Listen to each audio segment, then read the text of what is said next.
Thank you for watching Scary Bear Attacks. If you like this episode, please remember to hit the like button and leave a comment or two, then subscribe and click on the bell to receive notifications of whenever we release new videos. Also, please remember to share them to your social media. Welcome back to Scary Bear Attacks.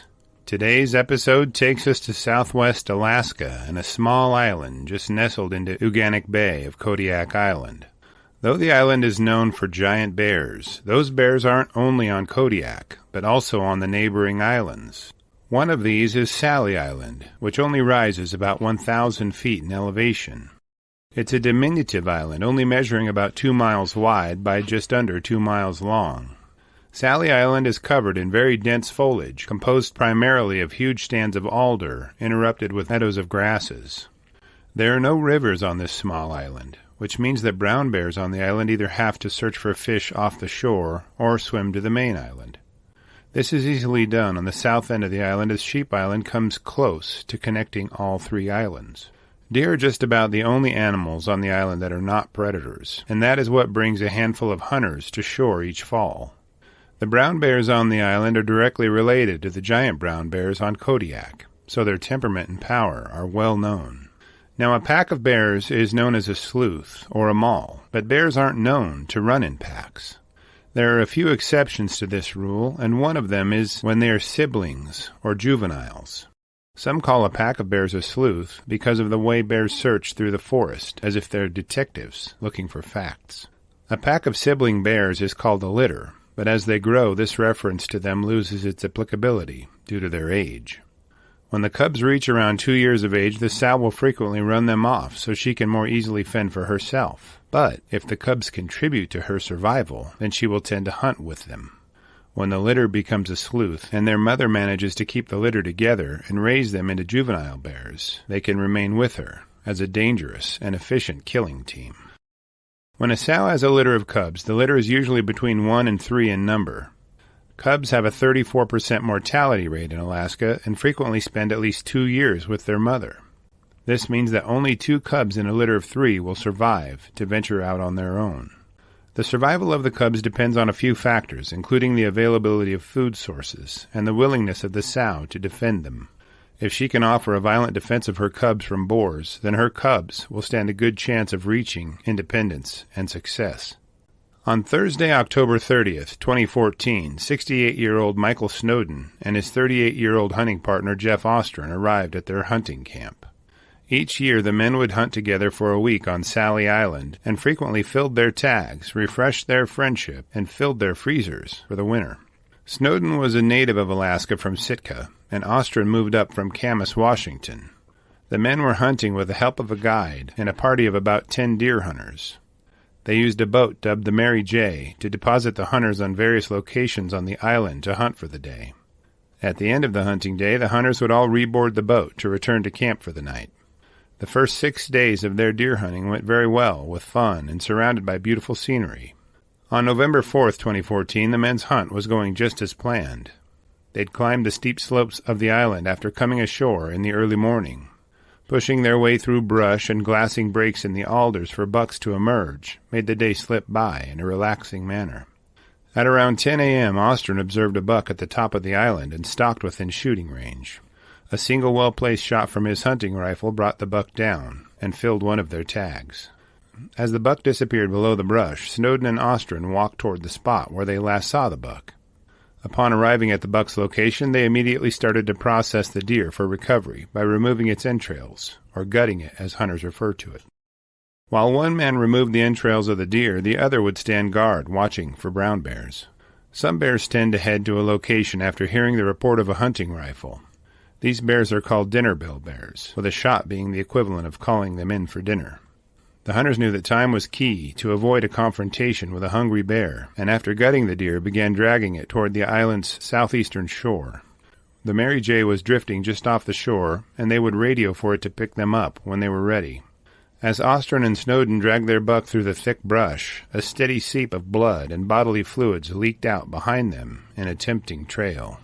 This scent was easily detectable by any bears on the island in the right conditions, and would lead to a dangerous situation. With only about a mile left before they reached the shore, the hunters decided to sit down and eat their sandwiches for lunch. They removed their packs and walked about 20 feet farther downhill to sit down. No sooner had they taken the first few bites of their meals than they began to hear some rustling in the brush only a few yards from them. Given their location, the hunters knew this could be a harbinger of something very bad. They grabbed their rifles and chambered rounds in each one. Just as they closed their actions on their hunting rifles, a 700-pound brown bear burst from the brush in their direction. Down in the bay, the Mary J. was adrift when the hunters on the island came into view in the meadow. The handful of hunters aboard could see Snowden and Ostrin sit down and start eating. To their concern, they also saw 5 brown bears emerge just above the hunters. The bears appeared to be a sow, with her 4 very large 3-year-old cubs. The hunters could see the bears lift their noses to sample the air, and then drop their noses to the blood trail of the deer's carcass in the grass. They were interested in whatever was on the breeze, wafting from Snowden and Ostrin's direction. The scent of deer blood and guts, likely mixed in with that of the hunters' lunch, and the hunters themselves, combined in an alluring aroma to the bears. The hunters aboard the Mary J. immediately radioed Ostrin and Snowden, but they received no answer. Unbeknownst to the boat, they had turned off their radio while they were packing the deer out and planned to turn it back on to contact the vessel after reaching the shore. The hunters decided to try to signal Snowden and Ostrin by firing their hunting rifles into the air as a warning. It was deer season, and the report of deer hunting rifles wasn't out of the ordinary. Snowden and Ostrin passed off the rifle shots as nearby deer hunters pursuing their quarry. It was then that the hunters aboard the Mary J. noticed that the sow had finally caught the scent she was searching for on the breeze. Once she figured out where the scent was coming from, she dashed directly toward the source with amazing speed. When the hunters on the Mary J. witnessed the sow running toward Snowden and Ostrin, they knew they had to do something to help. The boat was pointed ashore, and they began scrambling up the steep slope toward the deer carcass. Back at the deer carcass, as soon as the bushes began to rustle and the men chambered rounds in their hunting rifles, the angry sow had busted from the brush. Snowden fired off a hip shot as a warning to her, but it missed striking the bear. Before he could do much else, the sow had tackled him to the ground, biting and scratching his body wherever she could reach. Between Snowden twisting and kicking, and the sow's jaws snapping and her claws slashing, the sow had ended up with a vice-like grip on his hamstring. He could feel her teeth punch through the outermost layer of tissues, then click together. She violently shook her massive head back and forth, tossing Snowden around along with it. As the sow jerked him back and forth, Snowden lost his grip on his hunting rifle. He desperately tried to flick the leather strap securing his revolver to its holster on his chest, but due to the jostling, was unable to loosen it. She pulled him down the slope a few yards during the furious attack before the 1.5-pound chunk of the man's flesh tore loose. As Ostrin watched his friend being mauled by the sow, he tried to find a way to shoot her without injuring Snowden. He decided a rump shot would distract the bear and fired into her rear end, hoping to break her hips and immobilize her. The bear didn't release Snowden, so Ostrin chambered another round and fired into the bear's ribs. The sow and Snowden began tumbling down the hill for a short distance after Ostrin's second bullet struck her. During this tumble, they separated from each other a few yards, allowing Ostrin to fire a third shot, killing the sow. By now the bear and both of the men were a few yards down the hill from where the attack had started. Ostrin briefly checked on Snowden before climbing up the hill to retrieve their backpacks and radio. As Ostrin radioed the Mary J., a second bear appeared from the brush, from near where the sow had emerged. Now having had more than enough action for the day, Ostrin pulled his pistol from its holster and dispatched this bear with a single shot. It was slightly smaller in size than the sow, and he realized it was likely her cub. Upon hearing the shots and now unable to find their mother, the other 3 juvenile bears fled the area. By now the Mary J. had made land, and the handful of hunters had scrambled a fair portion up the hill toward the men. As they arrived at the attack site, they began to gather the men's backpacks and other gear, as well as render first aid to Snowden's separated hamstring wound. As they examined the injuries, they could see a piece of skin and muscle about 8 by 11 inches had ripped loose and flopped around, being attached at only one end. Beneath this slab of tissue, they could see an enormous hole in Snowden's hamstring. The Mary J.'s captain used the boat's radio to reach out to the U.S. Coast Guard. They dispatched a Sikorsky HH-60 Jayhawk to Sally Island. As they waited for the helicopter, the hunters tried to keep Snowden awake and from falling into shock. They put pressure on his wound and tried to keep him comfortable as best they could. Once the Coast Guard helicopter arrived on the scene, they deployed a tethered litter to the ground with a rescue expert. They loaded Snowden into the litter, and he was pulled aboard the copter before they headed for Providence Kodiak Island Medical Center. Ostrin was flown back to Kodiak in a small chartered plane. Once he was admitted to the hospital, Snowden's wounds were cleaned, and he received 100 staples to reattach his flesh to his hamstring. By Thursday of the same week, he was hobbling around the hospital without a cane. Both men expressed gratitude to medical staff, fellow hunters, and the Mary J's crew for their handling of the attack, treatment, and rescue. The Alaska Fish and Game issued a public statement reminding hunters to remove meat from the carcass of their game and place it in sealed containers instead of packing out the entire carcass. Leaving the bones in a fall could provide a distraction for bears converging on the carcass. Snowden says the big takeaway from this experience for him is how quickly the bears picked up on the scent of the blood of the deer. He encourages hunters not to underestimate how sensitive bears' noses can be. Alaska is home to 98% of the brown bears in the United States, which puts the attacks reported in Idaho, Montana, and Wyoming into perspective. If there were the same density of people in Alaska as there are along the Great Divide, would there be the same frequency of attacks? After reviewing the facts surrounding this episode, I'm left with a few questions for you. Does the fact that this sow successfully raised 4 cubs and kept them with her as juveniles indicate that she was a good defender of them? Do you think the bears would have been distracted by the carcass had the men removed only the meat from it? Would the hunters have made it safely to the shore if they hadn't stopped to eat, or would the bears have caught them before that? What do you think would have happened had the hunters dropped into a fetal position and just waited for the bears to leave?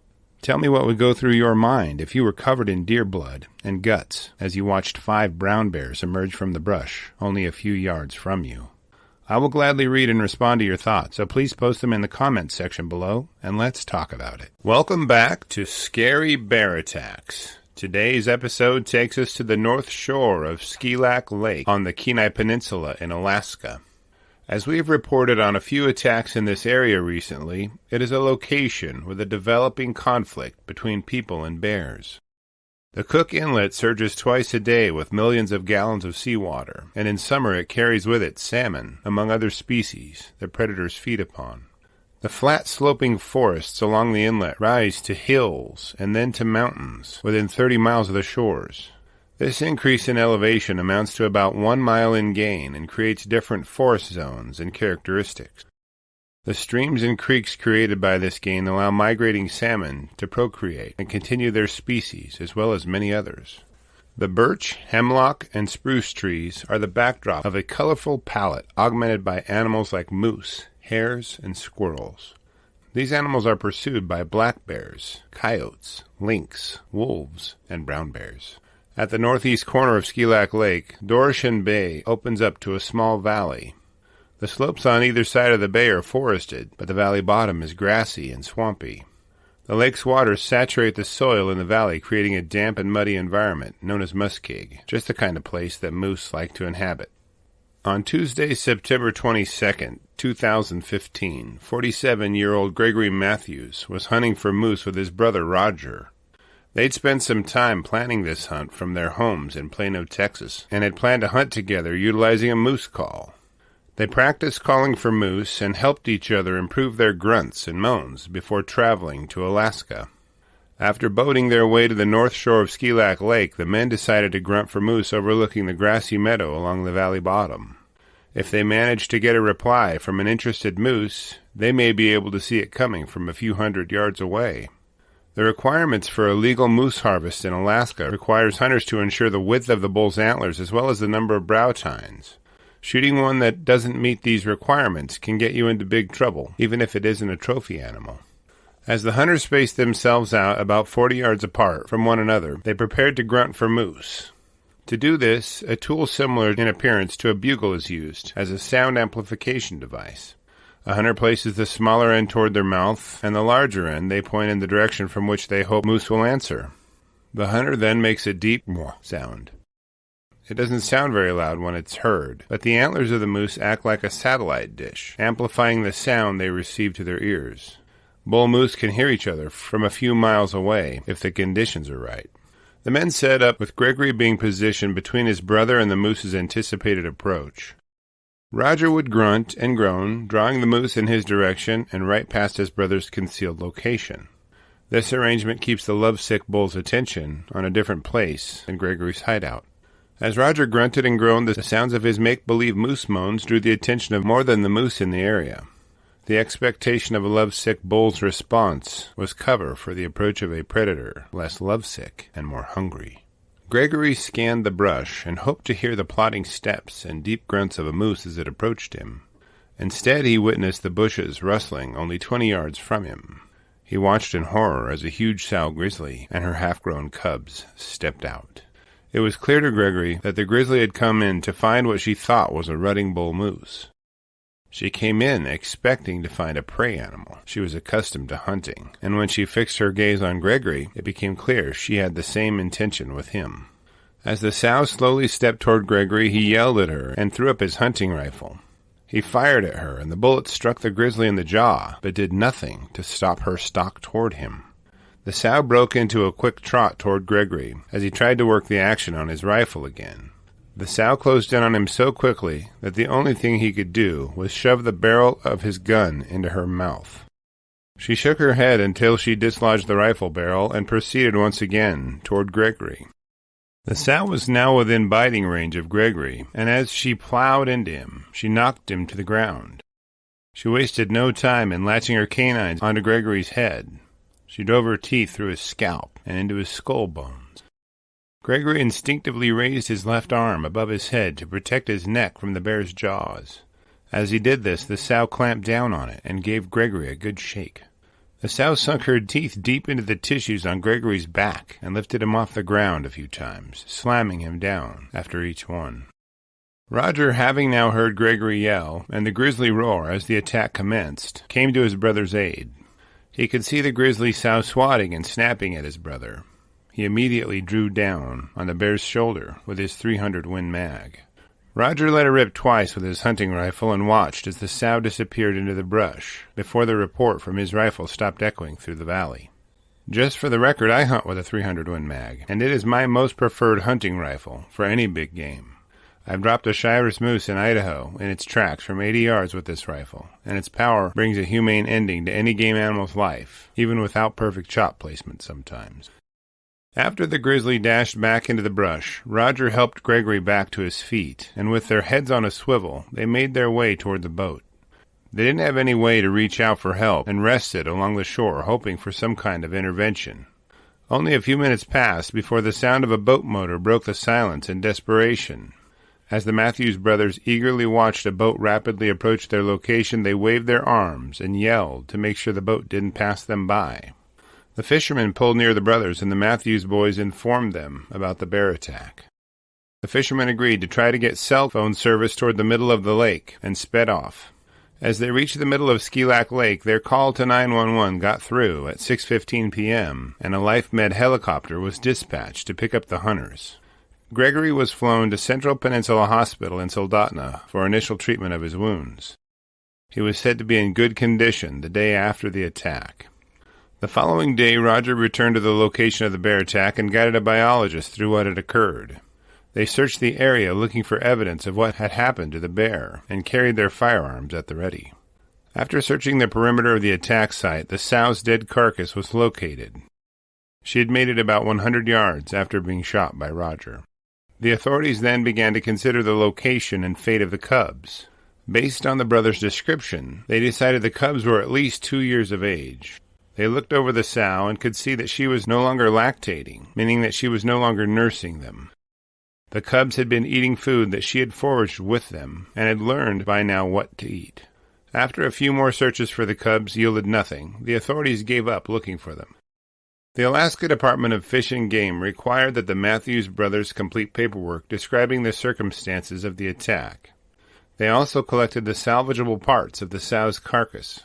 State biologist Jeff Loringer stated that there was a marked uptick in bear attacks around the refuge in 2015.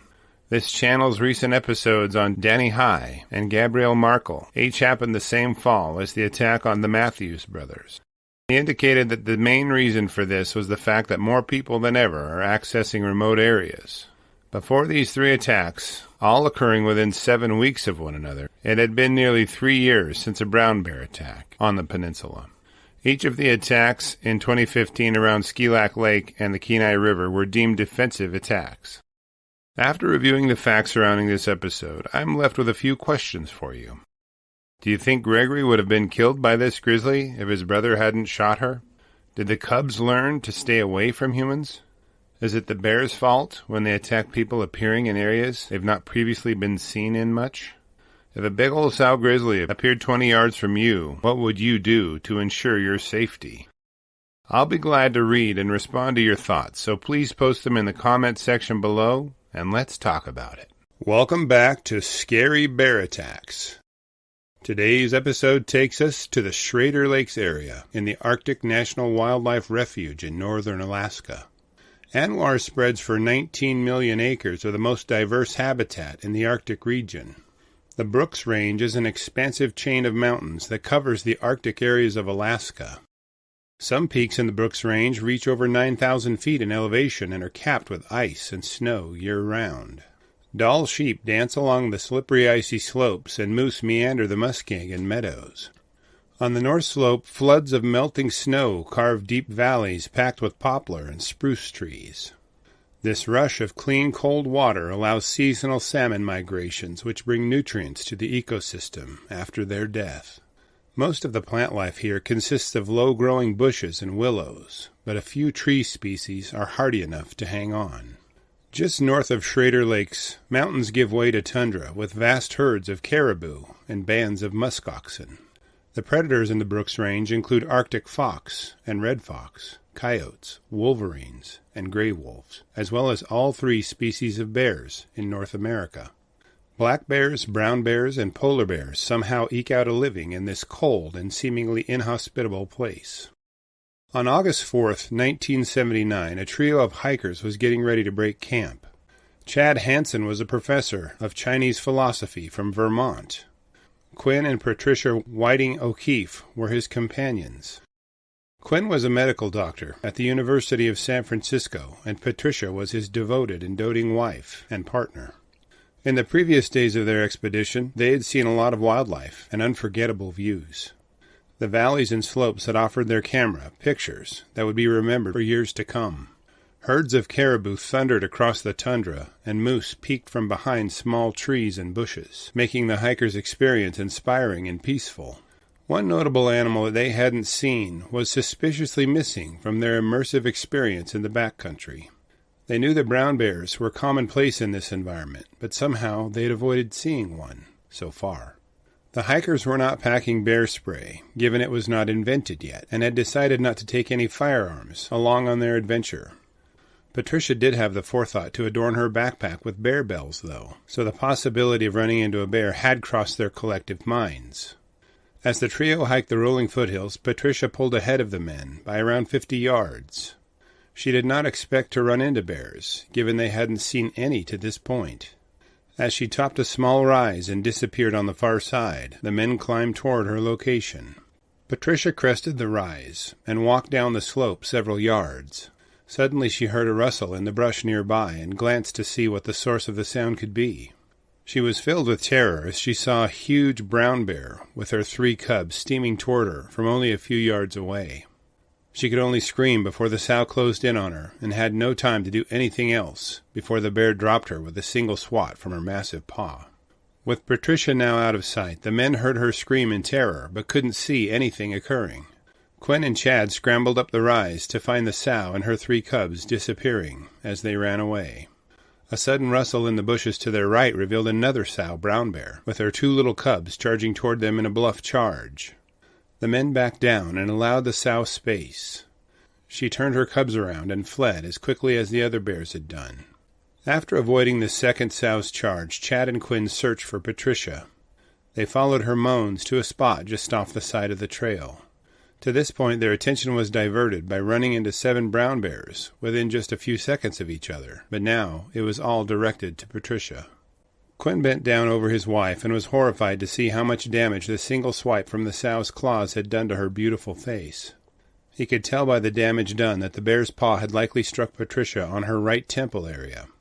The gashes across her face told the tale of the attack. Her nose was severed and dangled by a small piece of skin.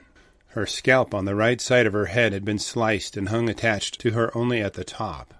Furthermore, her right eye, the tissues, and the bones surrounding it were destroyed and misplaced. Patricia was conscious, though, but bleeding profusely. Quinn tried to put the severed portions of his wife's face back in place and applied pressure to her wounds to slow the bleeding. He and Chad briefly discussed how to get her help and agreed that the best strategy was for Chad to go. Quinn stayed behind, surrounded by 7 brown bears, with his bleeding and injured wife, while Chad ran toward the U.S. Fish and Wildlife Service office at Peters Lake. Chad made the 18-mile route in only 5 hours, across rolling tundra and through boggy muskeg. Upon his arrival, officers there tried to reach out to request a medical helicopter to Patricia's location. Severe weather had rolled in and prevented radio contact. Dr. Paul Fisher decided the best way to establish contact with the Prudhoe Bay-based medical service was to hop in the small airplane at the office and fly above the storm. He braved the dangerous weather and managed to establish contact to successfully order the medical helicopter's assistance. The helicopter was dispatched to rescue Patricia, but after flying over the area, couldn't locate her. They landed at the office and picked up Chad to have him show them where Patricia and Quinn were waiting. During the 7 hours following Patricia's attack, fog had settled in and closed visibility to under 25 feet. Quinn anticipated that the low visibility would prevent Patricia's rescue, so he quickly gathered wood to build a large fire. As Chad guided the helicopter crew to O'Keefe's location, the pilot spotted the signal fire glimmering through the fog. The helicopter pilot managed to land safely near the O'Keefes, and Patricia was loaded aboard. She was flown to a hospital in Fairbanks, where a trauma team awaited her arrival. They rushed her into surgery, and she endured 10 hours of emergency operations. Her wounds were cleaned and closed using sutures, and the rest of her body was examined for additional damage or wounds. The medical team discovered that her left eye had also been damaged by the bear's swat. Patricia's face was severely disfigured during the attack, but she was in stable condition. She had survived due to everyone involved executing a series of actions that ensured it. From Quinn's rendering of first aid to Chad's long run to the Fish and Wildlife Office, from Dr. Fisher's risky airplane flight to the helicopter pilot seeing Chad's rescue fire through the fog, each member of her rescue team executed their role flawlessly to save her life. Following Patricia being stabilized in Fairbanks, she was flown back to San Francisco for extended hospitalization there. She endured several surgical procedures to reconstruct her face, but refused to allow her experiences to keep her from enjoying the backcountry. Quinn and Patricia continued to hike and camp in the backcountry after she had recovered. Regarding what actions the government officials took toward the sow and her cubs, I could find no source indicating that anything was done to them at all. As far as I found, no action was taken against the bears. The sow's attack was deemed a defensive attack and within the expected behavior of a bear defending her cubs. After reviewing the facts surrounding this episode, I have a few questions for you. Do you think if Patricia had been carrying a firearm, this attack may have been prevented? Why do you think the bear didn't hear Patricia's bear bells and flee? Would you expect a single swat from a brown bear to do so much damage to a human face? What would you feel if you were left with an injured spouse among 7 brown bears until help arrived? I will enjoy reading and replying to your thoughts, so please post them in the comments section below, and let's talk about it. Special thanks to Shelby Rice 1014 for suggesting that I create this episode. Thank you, Shelby. Thank you for watching Scary Bear Attacks. If you've enjoyed this episode, please consider clicking on the like button and clicking on the bell icon. We'll help you know when we post our new episodes. Posting our video links to your social media profiles furthers awareness, and it's fun. We slashed our prices in our merch store, linked below, so check out the bargains there while you shop. As a member of our human community, remember to adventure bravely and be careful out there, especially in bear country.